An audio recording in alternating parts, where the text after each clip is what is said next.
সবজি খেলে রোগ প্রতিরোধ ক্ষমতা বাড়ে, হজমশক্তি ভালো থাকে এবং এটি বিভিন্ন ভিটামিন, খনিজ এবং অ্যান্টিঅক্সিডেন্টে ভরপুর থাকে যা শরীরকে সুস্থ রাখতে সাহায্য করে। সবজি খাওয়া কি দরগের ঝুঁকি কমায়, দৃষ্টিশক্তি উন্নত করে এবং ক্যান্সারের মতো রোগ প্রতিরোধে সহায়ক। এছাড়াও সবজি কম ক্যালোরির হওয়ায় ওজন নিয়ন্ত্রণেও গুরুত্বপূর্ণ ভূমিকা রাখে। সবজি খাওয়ার উপকারিতা: রোগ প্রতিরোধ ক্ষমতা বৃদ্ধি: সবজিতে থাকা ভিটামিন এবং অ্যান্টিঅক্সিডেন্ট রোগ প্রতিরোধ ক্ষমতা বাড়াতে সাহায্য করে। হজমশক্তির উন্নতি: সবজি থেকে প্রাপ্ত ফাইবার হজম প্রক্রিয়াকে উন্নত করে এবং কোষ্ঠকাঠিন্যের মতো সমস্যা দূর করে। হৃদরোগের ঝুঁকি কমায়: নিয়মিত সবজি খেলে হার্ট অ্যাটাকের ঝুঁকি কমে এবং হৃদযন্ত্র সুস্থ থাকে। দৃষ্টিশক্তি উন্নত করে: গাজর ও পালং শাকের মতো সবজি দৃষ্টিশক্তি বাড়াতে এবং চোখের স্বাস্থ্য ভালো রাখতে সাহায্য করে।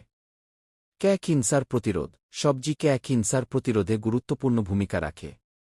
ওজন নিয়ন্ত্রণে সহায়ক: সবজিতে ক্যালোরি কম থাকায় এবং ফাইবার বেশি থাকায় এটি ওজন নিয়ন্ত্রণে সাহায্য করে। পুষ্টির চাহিদা পূরণ: সবজি vitamin A, C, B, calcium, iron এবং অন্যান্য প্রয়োজনীয় খনিজ পদার্থের একটি গুরুত্বপূর্ণ উৎস।